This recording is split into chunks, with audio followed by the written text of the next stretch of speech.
How's it going, guys? It is Blake from theavidentries.com.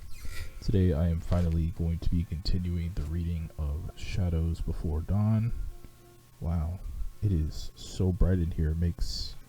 It literally makes the book look like it's just freaking pure white. Anyway, it's been about 4 weeks since I've done the last part. Yeah, never really intended it to be that long as usual. Got caught up in the holidays, I guess, and yeah, just haven't gotten around to continuing on. But we're gonna do tool number 3 today. Last time we did tool number 2, which was discover that you are deserving. That was quite a long chapter, I want to say. Tool number 3 is a little bit shorter. So we're gonna kind of just steamroll through this, and yeah, I'll try to share some of my thoughts at the end, as long as I got enough time here. I don't really like these going over like 20 minutes, so let's jump right into it. Tool number 3, the most important decision that you will ever make. First section, deciding on happiness. Now you are ready to learn the most important part about loving yourself, but it is not knowledge that you will gain. Rather, it is a decision that you will make. It is a decision that anyone who wants to love him or herself must make. All you need to do is decide to make how you feel the number one priority in your life. In other words, make the number one goal of your life happiness. If you want to love yourself, you have to care how you feel and make how you feel the most important thing in your life. I hope the audio is okay. I hope it's not too quiet, because I have messed around with audio settings lately, changed around some stuff to make it a little bit less noisy, but I hope it's not too quiet now. This will allow you to go in the direction of your joy regardless of the risks you think you will be taking. People who love themselves make happiness their number one goal. They know that everything else falls second to that. They realize that the only motivation for anything that any person does in this life is that the person thinks it will make him or her feel better and lead to happiness. Upon first reading this, it may not make sense, but I ask you to look deeper. This is an exercise in understanding compassion, which may begin with other people, but will eventually end with you. Why does a mother sacrifice her own lifestyle for her children's once they are born? Because based on her beliefs, she thinks it will make her feel better to do that rather than to live selfishly for herself. Why does a junkie shoot up drugs? Because he thinks the drugs will make him feel better than how he currently feels. Why does a person ask someone to marry him? Because he thinks it will make him feel better if the other person says yes. You see, anything we do, whether it is selfish or unselfish, whether it is good or bad, is done for one reason, and one reason only. We think it will make us happier. Happiness is the only motivating force in this universe. To love yourself means to cut out the middleman. If we realize that the how we think we will get happiness is the middleman, we can let go of the how and just make happiness the goal. When you look at the various scenarios above, the sacrificing of one's lifestyle is the how in the mother's life, the drugs are the how in the junkie's life, the marriage is the how in the groom's life.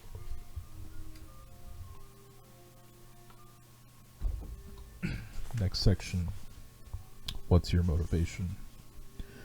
To really get this important message, we need to understand the topic of motivation. Most of us believe that the best way to motivate ourselves and others is with external intrinsic motivation. By external motivation, we mean external rewards like money and external punishments like jail time. We can call this the carrot and stick approach.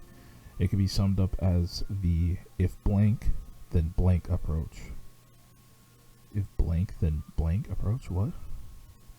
There's actual blanks, so I'm confused. For example, as a child, if you do the dishes, then you get your okay, I see. For example, as a child, if you do the dishes, then you get your allowance. But the carrot and stick approach is not the best way to create motivation. In fact, it is detrimental because this kind of motivation destroys true motivation. True motivation is internal intrinsic motivation, the deep intrinsic human need to direct our own lives, to learn and create new things, and to find purpose by seeking improvement. Intrinsic motivation comes from inside because personal gratification comes from inside. We get trained away from this internal intrinsic motivation and toward external extrinsic motivation when we are children. We begin to abandon our intrinsic motivation because we decide that the reward of other people's approval is more important to the success of our lives than our own intrinsic motivation. Rewards make us temporarily happy, so ironically, for the sake of our own happiness, we are externally motivated to abandon our own personal gratification for the rewards that the adults around us provide. As children, we became externally motivated to seek external rewards, like approval, and avoid punishment, like spanking. While this decision of ours was a very intelligent one as far as self-preservation is concerned, it did not and does not bring us true happiness. We cannot find internal enjoyment by this model. Instead, we feel empty because we have no internal motivation and no internal enjoyment. Instead, we seek things outside of us to try and fill that emptiness. As adults, we find ourselves in jobs that we hate just because of the reward of the paycheck.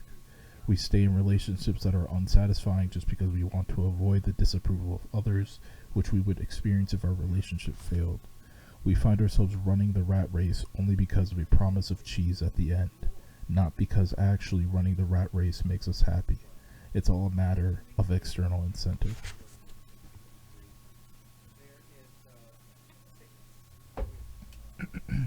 Next section, cutting through to your own truth. We need to be completely honest with ourselves about what our true incentive and motivation is. If you're reading this book, it means that you have decided that you want to learn how to love yourself. We know now that to love yourself means to prioritize happiness over every other motivation in your life. But what kind of happiness do you want? Do you want the temporary happiness of achieving external rewards and avoiding external punishment? Or do you want the permanent happiness of admitting to and living according to your own internal intrinsic motivation? Do you want a life where you're continually trying to fill up the emptiness inside you with external substitutes? Or do you want a life where the emptiness is not even there, because you're living according to what brings you enjoyment and personal gratification? Let's consider that we all want a happy life with no emptiness. The question to ask yourself then is, what would I do if I had all the money in the world? Another way to ask this question is, what would I do even if I never got paid to do it? You don't need to worry about the answer to this question being something like, I'd do nothing, because that defies the nature of existence. This is, in fact, the lie we've been telling ourselves for too long. That if it weren't for external motivations of reward and punishment, people would do nothing. This could not be further from the truth. Interesting. All beings are born with intrinsic motivation. Our true nature is the desire to direct our own lives, to learn and create new things, and to find purpose by seeking improvement. This is our true nature because doing this causes all beings in existence to feel enjoyment. It is its own internal reward.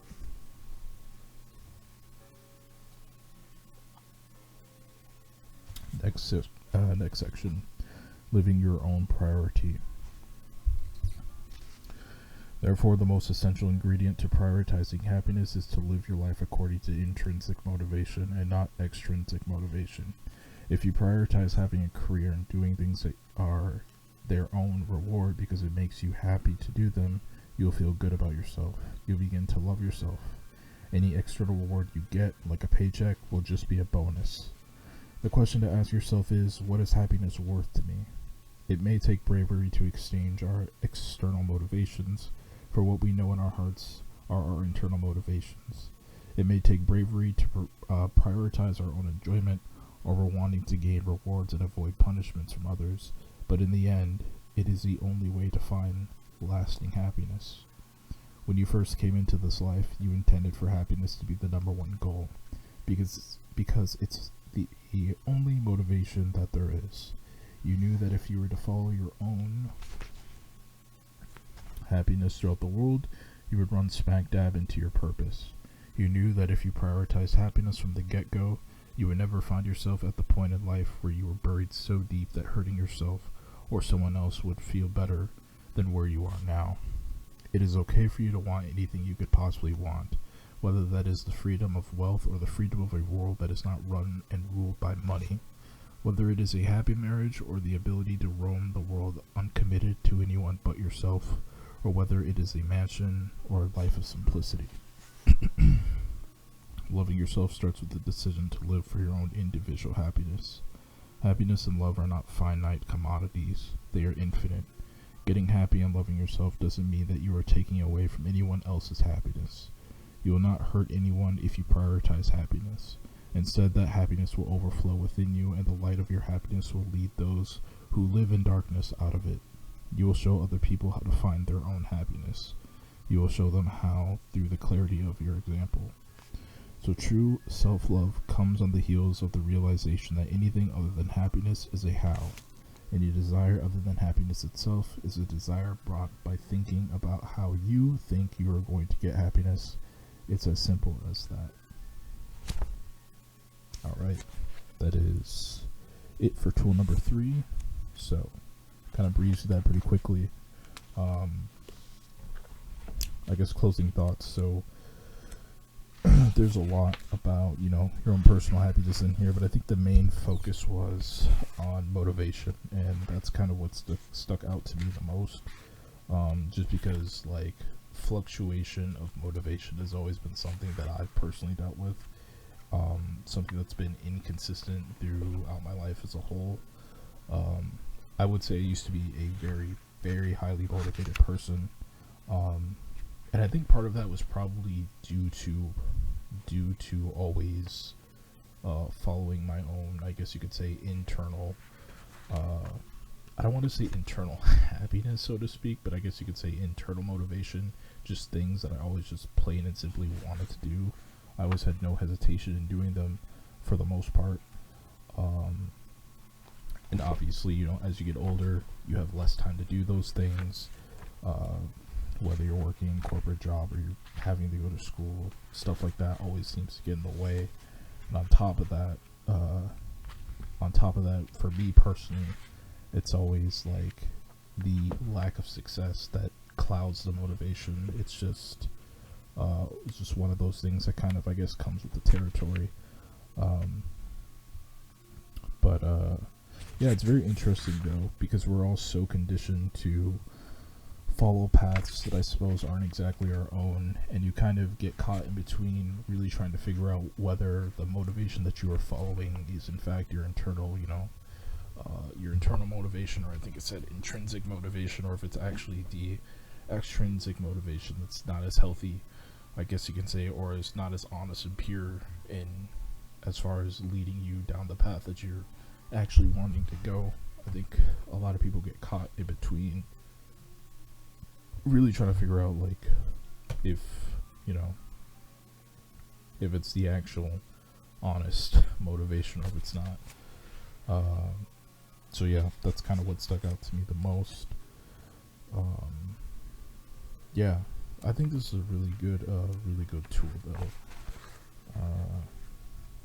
But overall, it seemed like this was kind of just deciding on happiness, and when it comes to motivation, if you really want to decide whether or not your motivation is coming from a good place, so to speak, you really have to ask yourself if following that motivation is actually making you happy or not.